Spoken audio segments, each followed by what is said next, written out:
بسم اللہ الرحمن الرحیم۔ السلام علیکم۔ ابرار رشید آپ کی خدمت میں حاضر ہے۔ بالآخر D G I S I retired یعنی سابق آئی ایس آئی کے سربراہ lieutenant general retired Faiz Hameed کو طلب کر لیا گیا ہے، اور آج ڈی آئی خان میں ایک مرتبہ پھر دہشت گردی کا ایک واقعہ ہوا ہے، جس کے نتیجے میں اب تک کی جو اطلاعات ہیں 3 پولیس اہلکار شہید ہو چکے ہیں۔ اس پر بات ہوگی، لیکن اس سے پہلے آپ سے درخواست کہ اگر ابھی تک آپ نے چینل کو سبسکرائب نہیں کیا تو اسے سبسکرائب کر لیں، لائک کریں، شیئر کریں، جو گھنٹی کا بٹن یا بیل آئیکن ہے اس کو ضرور پریس کیجیے گا۔ آپ کا بہت بہت شکریہ۔ تو سب سے پہلے بات کرتے ہیں جناب ڈی آئی خان میں یعنی ڈیرہ اسماعیل خان میں ہونے والے دہشت گردی کے اس واقعے کی کہ جو آج صبح پیش آیا، اور اس خودکش یہ واقعہ بظاہر نظر آتا ہے، جس میں دہشت گردوں نے بارود سے بھری گاڑی تھانے سے ٹکرا دی، جس کے نتیجے میں 3 اہلکار شہید ہو گئے۔ اس حوالے سے پولیس کا کہنا ہے کہ تھانہ درابن پر دہشت گردوں نے حملہ کیا ہے۔ پولیس نے بتایا ہے کہ دہشت گردوں نے تھانے کے مین گیٹ پر بارود سے بھری گاڑی ٹکرائی۔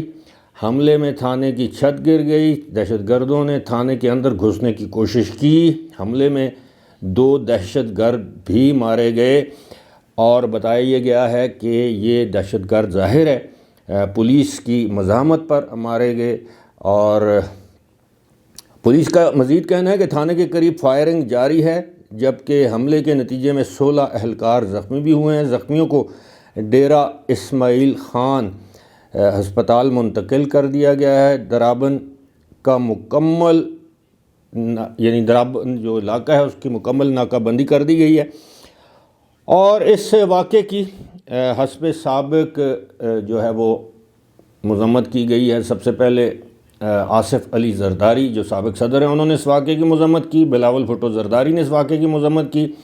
وزیر اعظم نے بعد میں اس کی مذمت کی۔ اور اس واقعے کے حوالے سے میں آپ کو یہ بتا دوں کہ تقریباً 4 یا 5 دن پہلے آپ نے میرا ایک انٹرویو دیکھا ہوگا جو کہ میں نے آئی جی خیبر پختونخوا کے ساتھ کیا تھا۔ اس میں انہوں نے یہ دعویٰ کیا تھا کہ صوبے میں دہشت گردی کی جو وبا ہے یا عفریت ہے اس پر کافی حد تک قابو پا لیا گیا ہے، لیکن چند علاقے ایسے ہیں جن میں ابھی تک دہشت گردوں کے خلاف کارروائی کرنا یا ان کا مکمل صفایا کرنا باقی ہے، اور ان علاقوں میں ڈیرہ اسماعیل خان، لکی مروت بھی شامل تھے۔ یہ آئی جی خیبر پختونخوا اختر حیات خان نے میرے انٹرویو میں مجھے یہ بات بتائی تھی۔ اب یہ دہشت گردی کی اس کارروائی سے ایک تاثر تو یہ ملتا ہے کہ شاید ہمارے صوبے میں خیبر پختونخوا میں انتخابات کے التوا کی کوششیں کی جا رہی ہیں یا کروائی جا رہی ہیں، یا کچھ قوتوں کا یہ خیال ہے یا خواہش ہے کہ صوبے میں انتخابات نہ ہوں۔ بلوچستان میں بھی دہشت گردی کے واقعات ہو رہے ہیں۔ گزشتہ روز ہی پاکستان پیپلز پارٹی کے ہی ایک رہنما نے کہا تھا کہ جناب اگر دہشت گردی کی یہ فضا اسی طرح جاری رہتی ہے تو پھر پارٹیز کو، امیدواروں کو ان علاقوں میں جلسے کرنے کی اجازت نہیں ہوگی، اجازت نہیں دی جائے گی، جس طرح 2018 کے انتخابات میں تھا۔ تو اگر یہ تو سازش ہے، میرے علم میں نہیں ہے، میں ویسے خدشے کا اظہار کر رہا ہوں کہ کیا بتائیے کوئی سازش ہی نہ ہو، لیکن ہمارے صوبے کو تو بلکہ پورے پاکستان کو دہشت گردی کا سامنا تو ایک طویل عرصے سے ہے۔ اللہ سے دعا ہی کر سکتے ہیں کہ اللہ تعالیٰ جلد ان دہشت گردوں سے ہماری جان چھڑائے اور پاکستان میں امن قائم ہو۔ انتخابات وقت پر ہوں یا دیر سے ہوں، لیکن پاکستان کے لیے سب سے جو اہم چیز ہے وہ ہے امن۔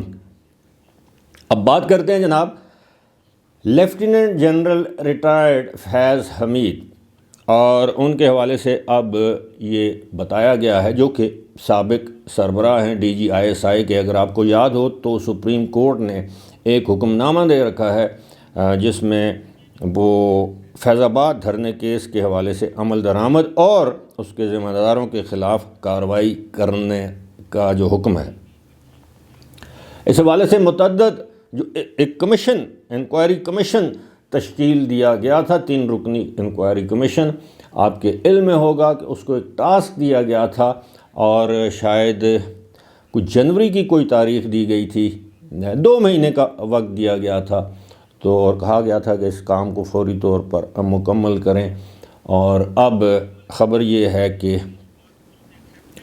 آج یا کل لیفٹیننٹ جنرل فیض حمید، سابق ڈی جی ISI، ان کو طلب کیا جائے گا۔ اب پتہ نہیں طلب کیا جائے گا یا ان کے پاس جایا جائے گا، لیکن ان کا بیان لیا جائے گا کہ جناب یہ فیض آباد دھرنے میں ان کا کیا کردار تھا اور وہ کردار انہوں نے کیوں ادا کیا، کس کے حکم پر کیا، وغیرہ وغیرہ جو کچھ بھی ہوتا ہے۔ اس حوالے سے متعدد جو لوگ تھے ان کے بیانات لیے جا چکے ہیں، جن میں احسن اقبال شامل ہیں جو اس وقت شاید وزیر داخلہ تھے، اس وقت کے جو اس وقت کے وزیر اعظم کے پرنسپل سیکرٹری تھے فواد حسن فواد، یعنی متعدد لوگوں کے بیانات لیے جا چکے ہیں۔ لیکن اب فیض حمید کا بیان جو ہے وہ کافی اہمیت رکھتا ہے، اور یہ پہلی بار یا پہلی مرتبہ ہے کہ کسی سابق، میں کسی انکوائری کمیشن کی بات کر رہا ہوں، ویسے تو ماضی میں ایک مرتبہ اس وقت کے ڈی جی ISI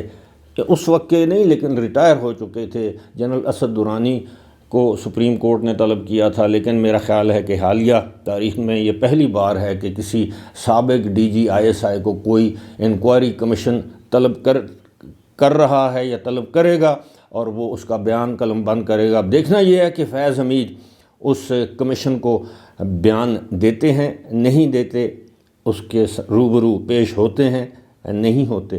بہرحال یہ تو وقت ہمیں بتائے گا۔ فی الحال مجھے دیجیے اجازت، خدا حافظ۔